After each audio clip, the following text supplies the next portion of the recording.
అమెరికాలో అతిపెద్ద విమాన ప్రమాదం తప్పింది. పైలట్ అప్రమత్తంగా వ్యవహరించడంతో విమానంలోని 176 మంది ప్రయాణికులు సిబ్బంది సురక్షితంగా బయటపడ్డారు. ఫ్లోరిడాలోని తంపా నుండి బయలుదేరిన అమెరికన్ ఎయిర్లైన్స్ ఫ్లైట్ 590 టేకాఫ్ సమయంలో టైర్లు ఊడిపోయాయి. విమానం టేకాఫ్ అవడానికి కొద్ది క్షణాల ముందు వేగం పుంజుకోగానే ఈ ప్రమాదం చోటు చేసుకుంది.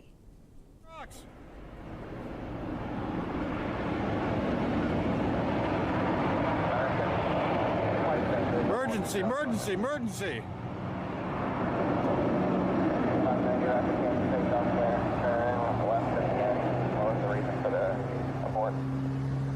They're on fire!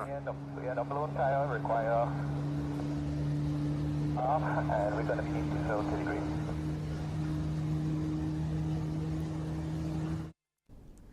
టైర్లు ఊడిపోవటాన్ని గమనించిన పైలట్ అప్రమత్తమయ్యాడు. విమానం రన్వే చివరి బ్యారెల్తో దూసుకు వెళ్లడంతో పైలట్ బ్రేకులు వేశాడు. పైలట్ అప్రమత్తంగా వ్యవహరించడంతో ఎటువంటి ప్రమాదం సంభవించలేదు.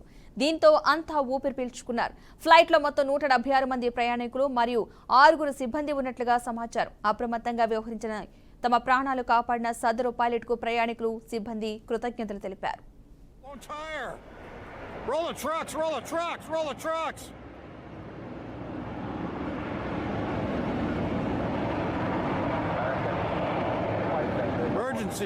Emergency!